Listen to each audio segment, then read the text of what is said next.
Bonjour mesdames et messieurs, bienvenue à Vidéo 4, votre émission qui traite d'informations locales et régionales. Voici le contenu de cette édition du 15 mai. Le Festival du Trac de retour cette année pour une 29e édition. Le 15 mai, journée nationale, non aux mesures de contrôle. La position d'Environnement Vert Plus sur la série d'audiences publiques régionales de la Commission indépendante sur les caribous forestiers et montagnards. Le chantier régional Logement et Habitation organisé par le Réseau de développement social Gaspésie, Île-de-la-Madeleine.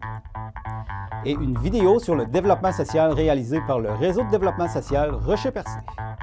Bonne émission tout le monde! Tout d'abord, la ville de Passepébiac participe au mouvement Mai sans tondeuse pour une deuxième année consécutive. Les pissenlits, comme les autres rares fleurs qui poussent plus tôt le printemps, représentent les seules sources de nourriture accessibles aux pollinisateurs pendant cette période-ci, d'où l'importance d'éviter de les couper. La ville de Passepébiac encourage donc ses citoyens et citoyennes à ne pas couper leur gazon afin de laisser les pissenlits en fleurs pour la santé de nos abeilles. La grande fête théâtrale rassemblera très bientôt friands et passionnés des arts de la scène de tous âges. Le Festival du Trac est de retour cette année et c'est l'occasion pour les participants de se faire entendre, mais surtout d'échanger sur leur vécu et leur expérience. Nancy Gagnon, la présidente de la 29e édition du Festival du Trac, nous en parle. Bonjour Nancy. Bonjour. Là, cette année, c'est la 29e édition du Festival du Trac. Oui, déjà 29 ans, ça va vite. C'est quand au juste? C'est quoi les dates? C'est les 26, 27 et 28 mai à Passepébiac, à la Polyvalente. Puis on a un spectacle au Centre culturel de Passepébiac le vendredi soir. C'est qui participe? Il y a combien de participants? On a 120 comédiens qui viennent de Greenfield Park, Louisville, Sainte-Anne-des-Monts, puis et toujours les 6 groupes de Passepébiac qui vont être présents. C'est des jeunes de quel âge? C'est les jeunes du secondaire, donc entre 15 et 17 ans. 14-17 ans, là, ça doit jouer autour de ça. Là, parce que les autres écoles aussi, c'est tous des jeunes du même âge qui font la même chose. Fait que c'est bien le fun de les voir échanger dans le corridor. Il y en a qui font de l'interprétation, il y en a qui font de la création. Fait que c'est ce qu'on fait ici aussi. Fait que c'est le fun de nos jeunes voir comment ça se passe dans d'autres écoles. Y a-t-il des coûts d'entrée? Oui, pour chaque spectacle, c'est entre 8 $ et 12 $, là, dépendamment si c'est un spectacle. Les spectacles professionnels sont 12 $ et les spectacles pour les jeunes sont 8 $. Mais il y a aussi la possibilité d'avoir un passeport là, pour l'ensemble de la fin de semaine au coût de 40 $. C'est un de nos objectifs de rendre ça accessible le plus possible. Fait qu'on est bien content de pouvoir encore le faire. La pandémie nous a fait réfléchir beaucoup. Hein. Dans tout le monde, on achète un peu plus local et tout ça. Fait qu'on s'est donné cette mission-là cette année de faire découvrir nos talents régionaux. Donc, le jeudi soir, on aura Fernand Alain qui va venir présenter son dernier spectacle en carrière. Et ça va être la première fois qu'il va jouer dans le cadre du Festival du Trac. Fait qu'on est bien content de recevoir M. Fernand Alain avec son spectacle Salut là. Ensuite de ça, vendredi matin, on aura une conférence sur le court-métrage donné par Charles Parisé, un cinéaste de Passepébiac également. Et le groupe de Tricultural, un groupe de musiciens réunissant les 3 cultures présentes sur le territoire, va nous faire une petite soirée dansante, musique. Ils vont nous présenter leur création, puis ils vont reprendre des grands succès. Ça va être au Centre culturel le vendredi soir. Là, il y a plusieurs collaborateurs. Hein? Oui, on est chanceux. On a toujours la commission scolaire puis l'école polyvalente là, qui nous soutiennent là-dedans.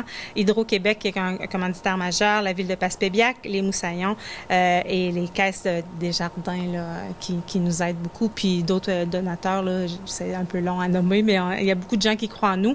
Puis le fait qu'on n'a pas eu un vrai festival depuis 2 ans, c'est le fun. On a des nouveaux collaborateurs qui se sont pointés. En tout cas, les jeunes doivent être contents cette année que ça revient. Je le sens qu'ils ont hâte parce qu'ils n'ont jamais vécu un festival. Fait que là, ils ont des questions, comment ça va se passer. Puis jouer devant une salle de 300, là, ça leur est pas arrivé souvent là, dernièrement. Là, fait qu'ils ont bien hâte de présenter. C'est-tu préférable d'acheter les billets d'avance? Les billets ne sont pas disponibles à l'avance. On peut réserver des passeports, mais les billets, c'est toujours en vente une demi-heure avant les présentations. Mais il y a toujours de la place. Là. On ne s'est jamais arrivé qu'on a refusé des gens. Bien, si ça arrive cette année, j'aimerais pas. Ça serait vraiment spectaculaire, mais on va s'organiser pour rentrer tout le monde. Si les gens veulent plus d'informations, ils peuvent vous joindre où? Bien, on a un super site Internet qui est le festivaldutrac.com où toutes les informations, la programmation est là.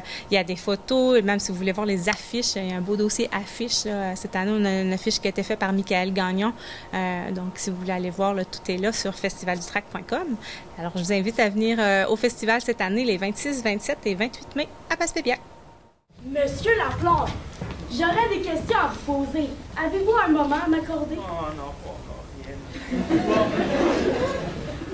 2 minutes, pas plus. Selon une de mes sources, une résidente est décédée suite à une erreur de dosage dans sa médication de morphine. Pouvez-vous m'éclairer sur ce sujet? Il y a bien un décès au centre, mais par souci de confidentialité, vous comprendrez que... Le 15 mai est la journée nationale non aux mesures de contrôle. Karine Boudreau, qui est coordonnatrice intérimaire chez Droit et recours santé mentale Gaspésie-Île-de-la-Madeleine, nous informe à ce sujet. Le 15 mai prochain, c'est la journée nationale non aux mesures de contrôle. Pouvez-vous nous expliquer pourquoi c'est si important une telle journée? Bien, parce que c'est pas normal qu'en 2022, on puisse encore craindre pour son intégrité quand on entre sur un département de psychiatrie. Malheureusement, encore aujourd'hui, en Gaspésie comme ailleurs au Québec, on utilise les mesures de contrôle que sont l'isolement, la contention chimique et la contention physique. On les utilise encore trop. Ce sont des mesures d'exception. C'est sûr qu'il y a eu une grande amélioration, notamment en Gaspésie, dans les établissements gaspésiens qui utilisent maintenant des registres, qui suivent un protocole, mais il y a toujours de l'amélioration, il y a toujours de la place à l'amélioration. Et le 15 mai, ben, c'est pour souligner une grande victoire. Pourquoi on a choisi cette journée-là? C'est que il y a 7 ans, il y a 8 ans, c'est la 7e journée, mais il y a 8 ans, on a eu une grande victoire devant les tribunaux où la Cour a reconnu un grand abus des mesures de contrôle sur plusieurs patients dans un même établissement qui se situe à Montérégie. Donc, depuis cette grande victoire-là, à tous les 15 mai, on célèbre cette victoire en se rappelant qu'il faut toujours être vigilant par rapport à ça. Ces mesures-là sont-ils beaucoup utilisées en Gaspésie pour les îles de la Madeleine? Heureusement, de moins en moins. Mais encore, des fois, par manque des fois, on a trop on n'a pas assez de personnel soignant. Donc, une personne qui se désorganise, ben, si le personnel soignant est occupé ailleurs, il n'y aura pas le temps d'intervenir à temps. Et là, ben, quand c'est trop loin dans la crise, ben, on n'a pas le choix de contentionner ou d'amener en isolement. Donc, ben, pas le choix. Je veux dire, à un moment donné, ça devient dangereux pour le personnel soignant, puis pour la personnel même, si elle est vraiment trop désorganisée. Ben, en fait, on fait des demandes d'information à chaque année, puis on voit qu'il y a une tendance à la baisse. On voit que il y a un souci de les utiliser de moins en moins. On voit qu'il y a des registres qui sont tenus et que il y a des protocoles qui sont appliqués. De plus en plus. Donc, on doit quand même féliciter là, les établissements, puis le CIS de la Gaspésie et celui des îles pour les efforts qui ont été faits. Mais c'est pas encore assez. Mais présentement, y a-t-il des alternatives?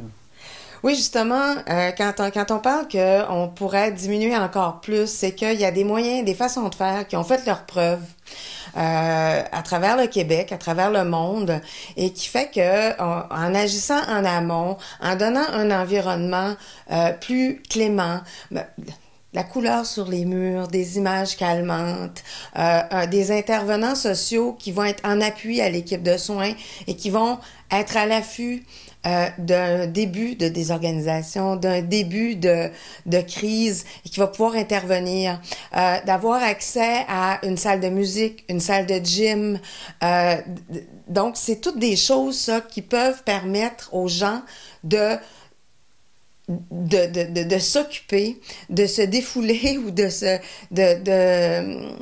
se sentir mieux et ainsi de moins aller vers les désorganisations qui mènent ultimement à l'utilisation de mesures de contrôle. Puis il faut se le dire, là, l'utilisation d'une mesure de contrôle comme la contention ou l'isolement, ça n'a rien de thérapeutique. C'est sûr, ça, c'est prouvé. Je veux dire, au contraire, ça va retarder la guérison. Donc, je pense que dans les établissements, ce qui reste à faire, puis ce qu'on aura avantage à faire, c'est de créer des milieux de vie beaucoup plus attrayants, beaucoup plus calmants, avec aussi des équipes qui seraient complémentaires aux équipes de soins, puis qui seraient là justement pour s'occuper des gens, d'animateurs en loisirs, des intervenants sociaux, qui seraient là pour s'occuper des gens, puis prévenir les crises. Dernièrement, vous avez fait une campagne spéciale dont des capsules qui ont été produites, qui sont disponibles présentement.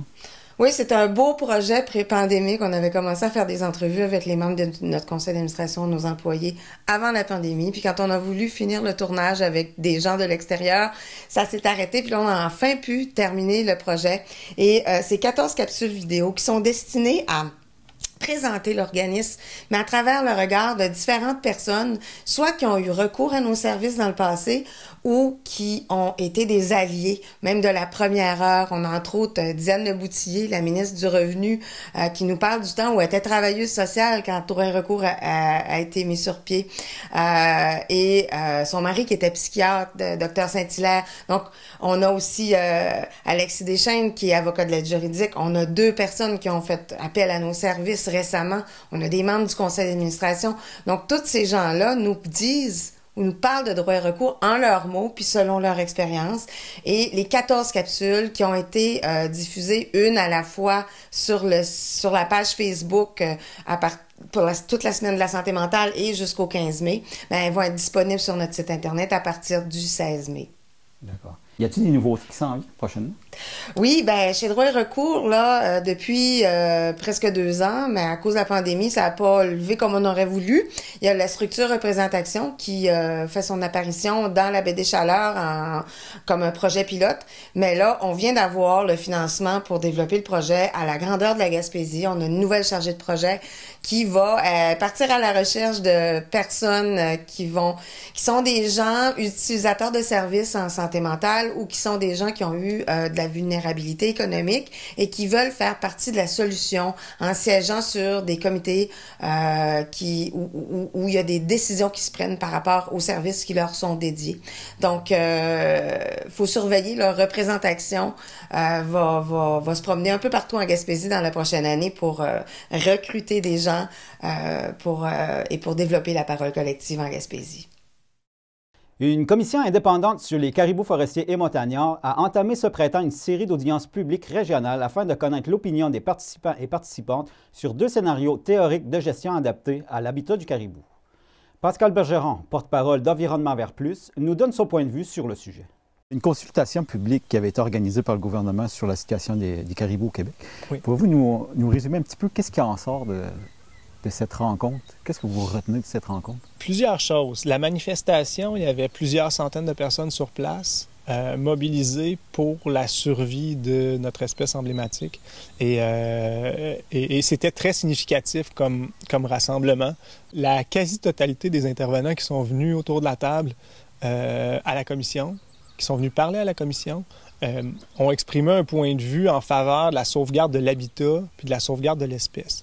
Même la table GIRT qu'ils appellent, les tables de gestion intégrée forestière, même la déclaration de la table GIRT prévoit la sauvegarde de son habitat. Maintenant, est-ce que les industriels de la forêt sont prêts à aligner les bottines avec les babines?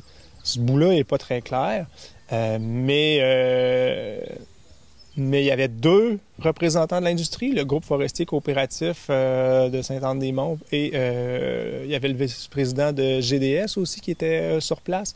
Puis tous les gens présents à part ces 2-là parlaient très franchement de réduction drastique des coupes dans l'aire de répartition du caribou.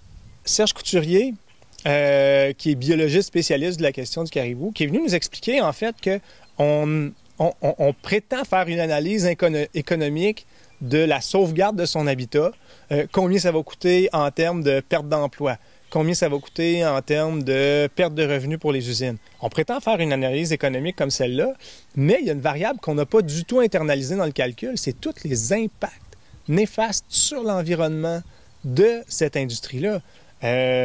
Combien est-ce que cette industrie-là cause de pertes en tourisme? Combien est-ce qu'elle cause de pertes en raison de l'effondrement des populations de poissons dans les rivières? Puis ça, si on rétablit l'habitat du caribou, si on laisse les forêts se régénérer, si on arrête de couper en amont des cours d'eau, il y a un impact direct. La foresterie ne menace pas juste le caribou, elle menace le saumon aussi. Les débits des rivières augmentent au printemps, les fosses à saumon se remplissent, donc ça a un impact direct sur cette espèce-là, sur la qualité de la pêche, puis ça, bien, ça a des impacts économiques aussi. Et on ne les prend jamais en compte. Fait que ça, c'est un des aspects dont la Commission va pouvoir peut-être tenir compte, là, ces impacts économiques négatifs de l'industrie forestière. Espérons qu'ils réussissent à cheminer un peu avec ça. Fait que ça, c'est un autre point fort en tout cas, que personnellement, je retiens de cette commission-là. Et sinon, bien, que cette commission-là est là juste pour gagner du temps. On sait c'est quoi qu'il y a à faire avec le caribou. Là, on sait qu'il faut arrêter de couper, on sait qu'il faut rétablir l'habitat, on sait qu'il faut défaire les chemins forestiers, les replanter, parce que les prédateurs comme le coyote passent sur ces chemins-là, ils circulent à vitesse grand V. Il faut couper ces voies d'accès-là au territoire du caribou, à son habitat. Et ça, ben, c'est inscrit dans la littérature depuis plus qu'une décennie. Et la commission, puis la revue de littérature qui a été produite par la commission en amont, ben, c'est juste pour gagner du temps, pour que Pierre Dufour puisse rendre une décision sur le dossier après les élections. Mais en ce moment, chaque année qu'on perd, il reste quelque part entre 30 et 40 caribous dans le parc de la Gaspésie. Et chaque année qu'on perd, ben, c'est une partie de la population qui continue de disparaître. On a en Gaspésie le dernier bastillon de caribous qui reste au sud du Saint-Laurent. Si on perd ça, ben, on laisse la limite de son aire de répartition remonter vers le nord. Puis ça, c'est grave. Ces habitats-là supportent une panoplie d'espèces, une grande biodiversité. Et quand on perd on appelle ça une espèce parapluie, c'est-à-dire que le caribou, il nous montre que l'habitat est en santé. Si on n'en a plus, c'est que l'habitat est en train de perdre d'autres espèces qu'on ne voit pas. La grive de Bricknell, des espèces de lichens, des espèces de champignons. On ne sait pas qu'est-ce qu'on perd. On n'a pas la connaissance fine de tous les écosystèmes ancestraux qu'on a sur le territoire. Mais on sait qu'à chaque fois que ça recule puis qu'on perd un grand mammifère comme ça, c'est qu'on a perdu un paquet d'autres espèces en dessous. Pensez-vous qu'on est rendu à un point de non-retour ou qu'il y a encore de l'espoir pour sauver le caribou? Je parlais de Serge Couturier tantôt. C'est un personnage qui est hyper intéressant. Serge a monté un projet avec le Bioparc de la Gaspésie pour amener des caribous du parc en captivité au Bioparc, les nourrir, puis le plan serait de retourner une quinzaine de jeunes par année, de jeunes de 11 mois. Donc, des jeunes caribous qui sont capables de faire face aux prédateurs, qui sont capables de fuir, qui ont ces aptitudes-là. Il faut que le projet d'enclos, il faut que le projet de captivité, il soit bien pensé pour remettre rapidement des jeunes dans la nature. Et le projet du bioparc semble beaucoup plus approprié que celui qui est proposé par le ministère dans le parc de la Gaspésie. Quand on les met toutes bout à bout, ces externalités-là, ils nous coûtent très cher en Gaspésie. Il va falloir les prendre en compte. Fait que dans vos modèles économiques, moi, je m'attends à voir dans votre rapport que ces externalités-là vont être prises en compte. Puis, ben, j'espère que vous allez faire un bon travail malgré tout et que si ce travail-là est bon, il ne sera pas tabletté. Mais j'ai très peu d'espoir, mais je vous souhaite bonne chance. Merci.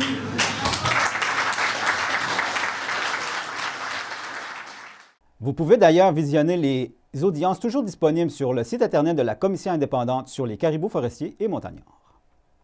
En avril dernier avait lieu la rencontre biannuelle du chantier régional logement et habitation organisée par le Réseau de développement social Gaspésie-Île-de-la-Madeleine, le RDS-GYM, à laquelle 99 personnes ont participé. Rachel Poliot, la directrice générale du Réseau de développement social Gaspésie-Île-de-la-Madeleine, nous informe sur cet organisme et sur cette rencontre. Premièrement, pouvez-vous nous expliquer, c'est quoi au juste le RDS-GYM, le Réseau de développement social? C'est quoi au juste, puis c'est quoi votre rôle? En fait, c'est un regroupement qui est régional, qui travaille avec les partenaires de tous les milieux. Donc, on peut parler de logement, d'alimentation, de transport, de saines études de vie, d'éducation de santé, et j'en passe. Donc, on travaille à faire en sorte que tous ces secteurs-là travaillent de façon concertée pour faire en sorte de réduire les inégalités sociales dans la région, puis d'améliorer les conditions de vie des citoyens. Donc, c'est un peu la définition en même temps du développement social. Donc, c'est là-dedans qu'on œuvre. On est en action depuis 10 ans maintenant, mais on a été incorporé seulement à l'automne dernier. Donc, on est maintenant un OBNL officiellement constitué. Donc, voilà pour les nouveautés un peu là, du réseau de développement social qui se sont passées récemment. Deux dossiers que vous portez, dont celui-là du chantier régional logement et habitation et celui-là du Fonds régional en développement social. Pouvez-vous nous expliquer en gros le chantier régional en logement et habitation, c'était quoi au juste? En fait, le chantier logement, habitation et logement est né, je pense, en 2013 déjà. Donc, ça fait déjà un bout de temps là, que la région se penche sur cette problématique-là. On veut vraiment orienter le chantier d'abord et avant tout sur le logement abordable, à quel point c'est important d'avoir un accès à un logement ou une maison qui soit en accord avec les moyens financiers que les gens ont, mais aussi le logement qui est communautaire et social. Donc, c'est vraiment le créneau de ce chantier-là, de développer ces accès-là. Donc, la préoccupation qui nous mène dans le chantier, qui nous mène à nous rassembler à cet effet-là, c'est la rareté des logements. On en entend parler énormément là, dans les médias aussi. La faible abordabilité, le mauvais état aussi du parc immobilier, on peut en tenir compte aussi là, dans cette problématique-là. Mais aussi, on essaie d'y aller avec des tentatives d'améliorer les connaissances sur les droits et responsabilités des locataires également. Donc, il y a différentes initiatives qui ont lieu. Donc, certaines qui sont régionales. Donc, par exemple, le comité locataire là, qui est en train de se mettre en branle tranquillement pour justement soutenir le locataire dans l'endroit. Il y a un observatoire aussi en logement qui va être diffusé bientôt. Donc, ça va être un lancement imminent qui n'est pas encore fait. Donc, ça va nous permettre de faire une veille, en fait, sur justement l'état du logement et de l'habitation sur le territoire. Donc, ça, c'est vraiment des belles initiatives qui, grâce à la collaboration de différents partenaires, est capable de voir le jour. Donc, c'est aussi un peu ça notre rôle dans le cadre du chantier régional, d'être capable d'asseoir des acteurs ensemble pour pouvoir développer ce type d'initiative-là là, dans la région. Y a-t-il des choses qui s'en viennent pour le chantier régional logement et habitation? Bien, notre dernière rencontre a eu lieu, c'est un événement qui est biannuel, a eu lieu le 6 avril. On a eu presque 100 personnes, donc autant des municipalités, des citoyens, des partenaires de tout acabit qui ont participé à cette rencontre-là. On aura des suivis à faire d'ici à la prochaine rencontre qui aura lieu au mois d'octobre prochain, octobre ou novembre potentiellement, du moins à l'automne certainement. Donc, en ce sens-là, il y a des sous-comités qui se rencontrent, donc entre autres l'Observatoire. Donc, d'ici la prochaine rencontre, ça aura pu être lancé. Il y a un comité locataire qui est en train de se mettre sur pied également. Il y a aussi là, différents types de types d'informations qu'on va faire diffuser d'ici à la prochaine rencontre aussi. Donc, il faut voir le chantier comme étant quelque chose qui est presque annuel finalement comme préoccupation assurément, mais dont les grands événements forts sont 2 fois par année. Donc, ça résume peut-être un petit peu là, les travaux du chantier régional logement. Puis en même temps, on sait que ce chantier régional-là crée des petits aussi au niveau des secteurs, là, des différents territoires. Donc, on a 6 territoires de MRC. On sait qu'eux aussi, au niveau local, ils sont en train de mettre sur pied ou de continuer leurs travaux parce qu'il y en a qui sont déjà en action depuis un certain temps. Donc, ça aussi, ça va se continuer d'ici à notre prochaine rencontre régionale. En terminant, voici une vidéo réalisée par le Réseau de développement social Rocher-Percé, créé pour vulgariser et expliquer ce qu'est le développement social. Découvrons ensemble ce que veut dire le terme développement social et l'impact qu'il peut avoir contre la pauvreté et l'exclusion sociale dans notre MRC. Nous observons que la volonté des gens à améliorer les conditions de vie individuelles et collectives engendre de nombreuses initiatives citoyennes et communautaires pour mieux vivre ensemble. Cette observation pourrait être enveloppée sous le terme « développement social ». Ce serait donc une idée, un concept, qui s'exprime à chaque fois qu'une initiative se crée et rayonne dans son milieu pour améliorer la qualité de vie de ses concitoyens. Nous voyons également la multiplication des initiatives en développement social dans la MRC du Rocher-Percé, ce qui démontre qu'il y a un besoin nécessaire pour améliorer cette qualité de vie. La majorité d'entre nous côtoyons directement ou indirectement par le biais de nos enfants ou d'un proche le développement social. Pour illustrer cela, laissez-moi vous conter une histoire. C'est l'histoire de Madame X et Monsieur Y. Monsieur Y habite en Gaspésie. Il s'implique bénévolement dans une école secondaire pour la promotion de la persévérance scolaire en faisant de l'aide aux devoirs et en encadrant une troupe de théâtre.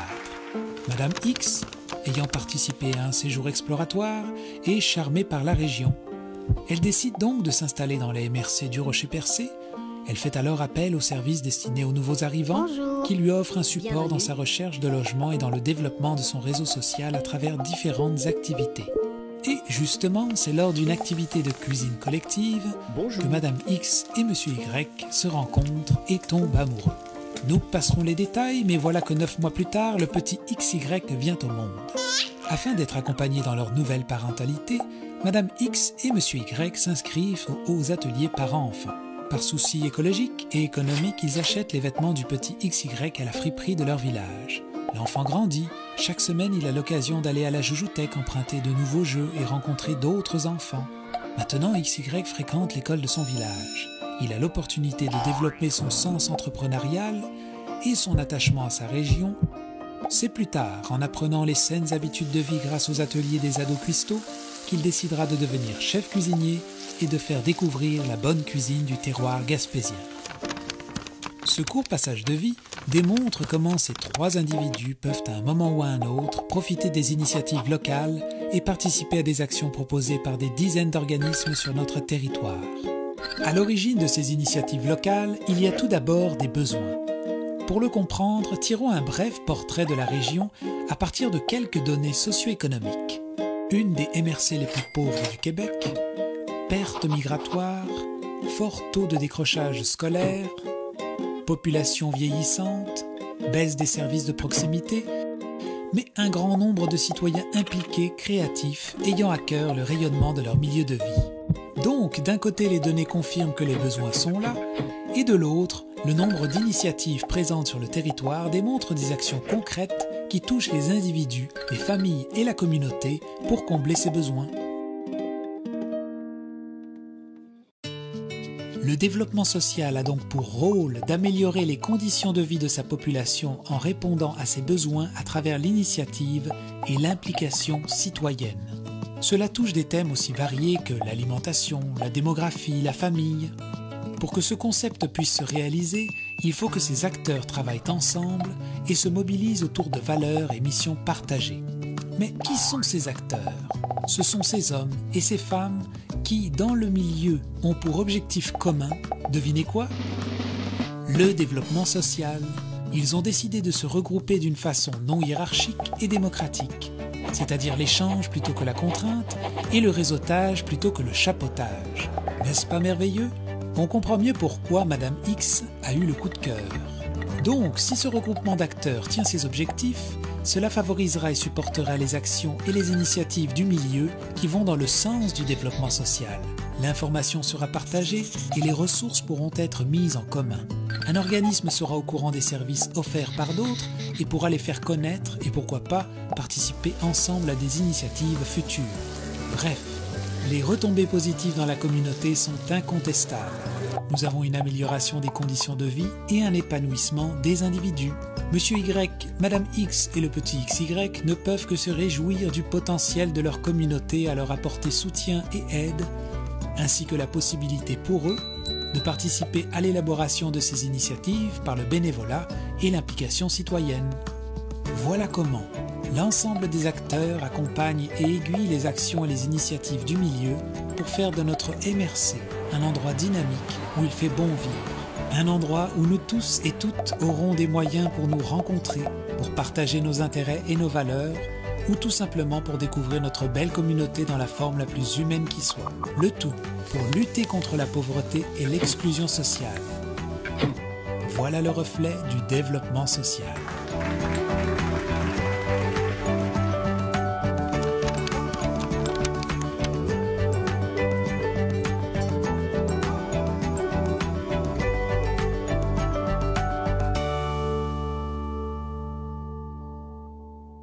Et voilà, mesdames et messieurs, ce qui complète l'édition de votre émission Hebdo 4 du 15 mai. Merci beaucoup d'avoir été avec nous et à la prochaine!